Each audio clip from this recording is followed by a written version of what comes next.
Good morning, second year students.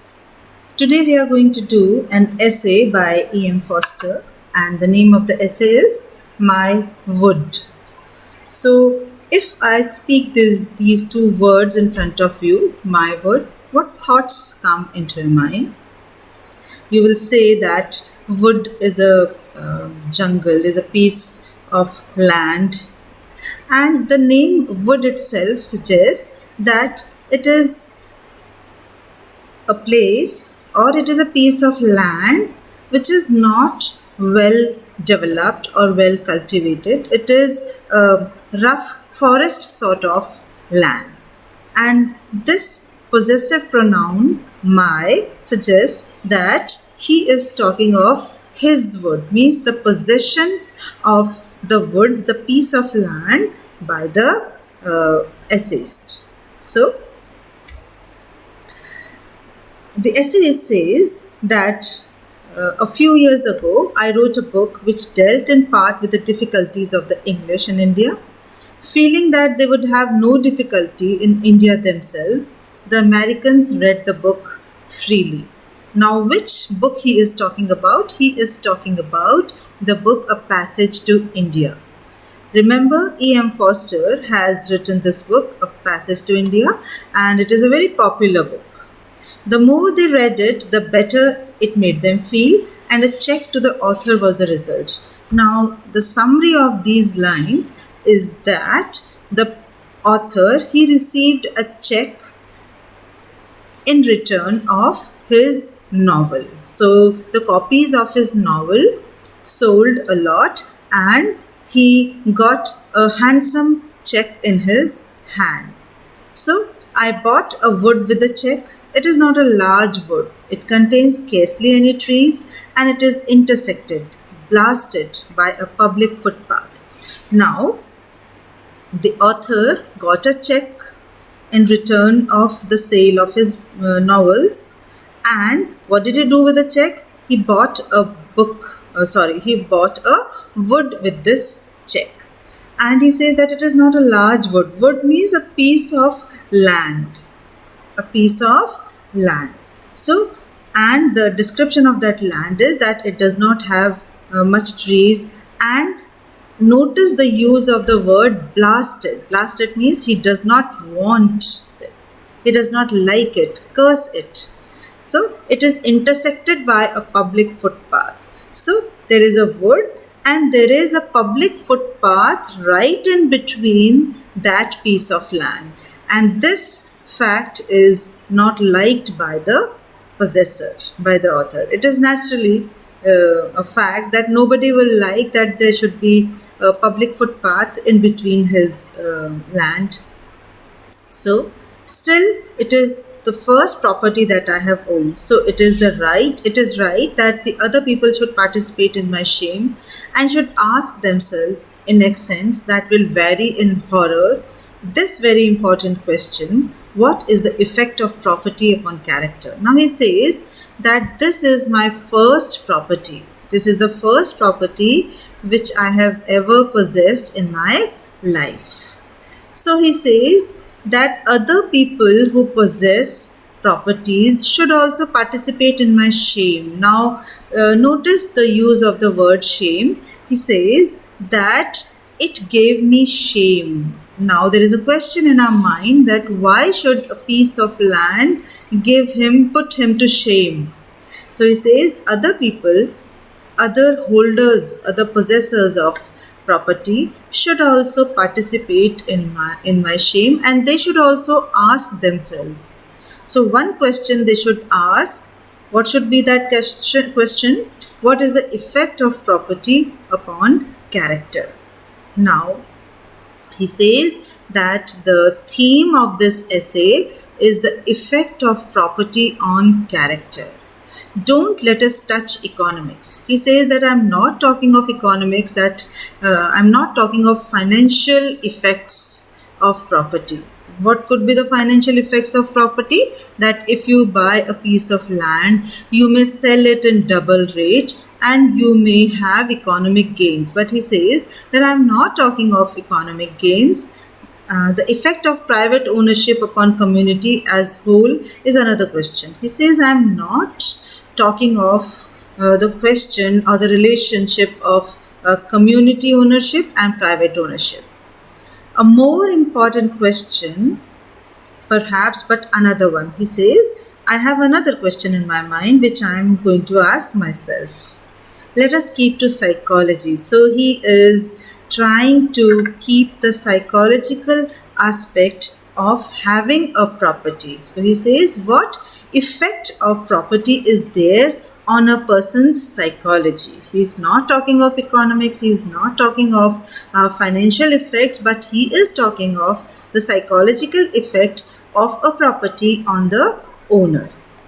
Now he says, if you own things, means if you have things, if you are the owner of many things or property, what is their effect on you? What is the effect of me, on me, of my wood? So he says, here personally, I will talk of my wood. I will talk of the effect of my property. And what is my property? My little piece of land which I got in return of my book. So the question will be, what is the effect on me of my wood, of my property? So he gives a lot of effects of property, and the very first effect he says is, in the first place, it makes me feel heavy. Property does have this effect. Now, where is the heaviness? The heaviness is in the mind. He says it makes me feel heavy. So, psychologically he feels heavy because property produces men of weight. Now, here is a touch of humor, and there is a reference to the Bible also, where in Bible it is said that it was a man of weight who failed to get into the kingdom of heaven. Now, it is a fable that a man with heavy weight failed to enter the gates of heaven, and a camel instead it was able to cross the gates of heaven. He was not wicked. He says that the man who failed to enter the gates of heaven was not wicked, but he was unfortunate millionaire. He was a millionaire. He had a lot of money. He was rich person. He was only stout. Stout means he was a fat person. He stuck out in front, not to mention behind. As he wedged himself this way and that, the crystalline entrance and bruised his well-fed flanks. Now you see, his body was bruised because he was struggling to go inside the doors of heaven. So here also we have touch of humor. He says we can imagine that a fat person is he is struggling to enter the gates of heaven, and he could not succeed, but he had a lot of wounds or bruises in his body, on his body. He saw beneath him comparatively slim camel. Now you see, the camel was slim, passing through the eye of a needle and being woven into the robe of God. Robe means cloth. So he compared that he, a fat man, could not enter the gates of heaven, but he saw that a camel was able to enter the gates of heaven from the eye of a needle. So the Gospels all through couple stoutness and slowness. Now he says that stoutness and slowness go hand in hand. If you are stout, you are slow. And it is a well-proven fact that slim people can run faster, and the stout or fat people, they can't even walk fast. So they point out what is perfectly obvious yet seldom realized. Now he says that these Gospels and these parables, these stories tell us that these facts are true, that stout people are slow. So, what does he want to explain us? He says that property makes you feel heavy. Now, how can a property make you feel heavy? The answer is that if you have a lot of property, there will be a heaviness in your heart. There will be a heaviness in your mind. And if you have a lot of things, you can't move about a lot. That furniture requires dusting, dusters require servants, servants require insurance stamps, and the whole tangle of them makes you think twice before you accept an invitation to dinner or go for a bath in Jordan. Now he says that if you have a lot of property, you can't move about easily. It is also said when you go for a journey, your luggage should be light. Why? If your luggage is light, you will be able to move across very easily. Now he gives us an example that if you have a lot of properties in your house, you can't leave those things very easily and go on a foreign tour. And it is a chain and it is a cycle created one after another. If you have a lot of furniture, then the furniture requires dusting.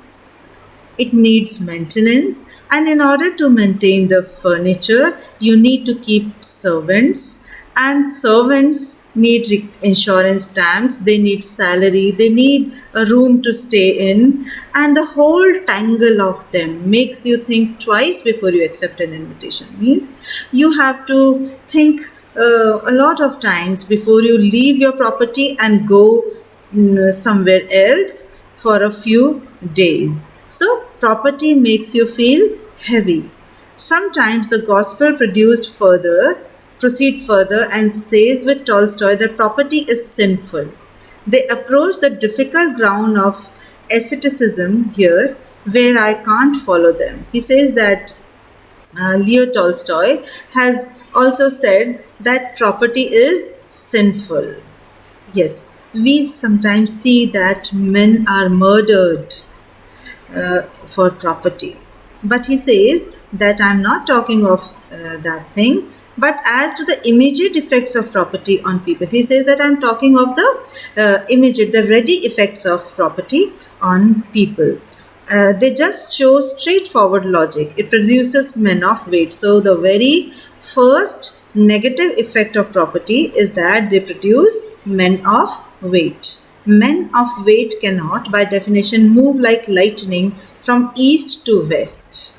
And the ascent of 14-stone bishop into a pulpit is that exact antithesis of coming of the Son of Man. My wood makes me feel heavy. Now the bishop who is standing in the pulpit is a place from where the bishop addresses the common people. He also says that property makes you feel heavy. So the very first effect of property is that property makes me feel heavy. So here also he says that my wood, my only property, is making me feel heavy. Now the second effect of property says that it makes me feel it ought to be larger. Now greed. The feeling of greed enters when you have a small property. You begin to think that it ought to be larger and larger and larger, that it should grow. So again, there is a disturbance in your mind due to property. So now he explains the point that how property makes you feel that it ought to be larger. The other day I heard a twig snap in it. I was annoyed at first, for I thought that someone was blackberrying and depreciating the value of undergrowth. Now he says that one fine day I heard a little sound, and what was that sound? A twig snap. So he was annoyed at first because he thought that that wood is intersected with the public path, so he thought that some people might be plucking fruit from his wood and they must be depreciating the value of undergrowth. Now you see, again humor has entered, because there is not a very fine lawn grown on it, but the undergrowth, rough grass is growing on. But even that he does not want, that it should be destroyed by the bypassers. On coming nearer, I saw it was not a man who has trodden on the twig and snapped it, but a bird. I felt pleased. So when he went nearer, he noticed that there was not a man who was trying to steal blackberries, but it was a bird. Now you see, my bird. As soon as the bird came into his wood, he thought that he possessed the bird. So he says, my bird, because it is chirping into my wood. The bird was not equally pleased. Now he says that I was pleased, but the bird was not equally pleased. Ignoring the relation between us, it took fright as soon as it saw the shape of my face, and flew straight over the boundary hedge into the field, the property of Mrs. Hennessy, where it sat down with a loud squawk. It had become Mrs. Hennessy's bird.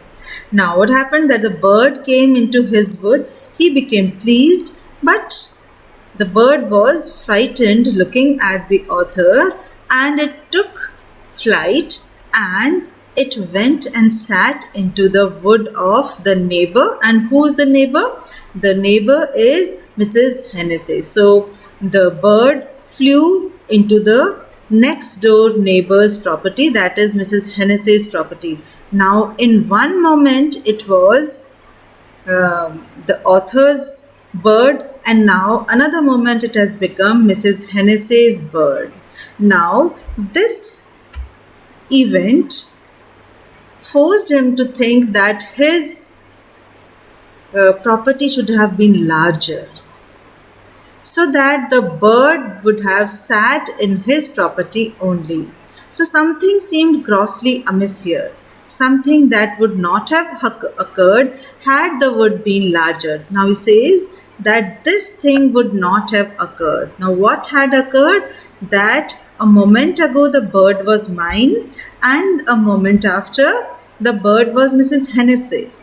So this thing could not have occurred if my wood have been larger, if Mrs. Hennessy's wood was also mine. Now you see how the property is having effect of greed on the mind of the possessor. Now you see what he has started thinking. I could not afford to buy Mrs. Hennessy out. So he says that I am not rich enough to buy out Mrs. Hennessy's wood. I dared not murder her. You see to what depth he is going, to what heights he is going, that he says the thought of murder has also entered into his mind. He says, I dared not murder it, but it is just a thought. He is not doing so. But at least the thought entered that in order to acquire Mrs. Hennessy's wood, first, I cannot buy it. Secondly, I can't murder her. And the limitations of this sort beset me every side. Ahab did not want that vineyard. He only needed it to round off his property, preparatory to plotting a new curve.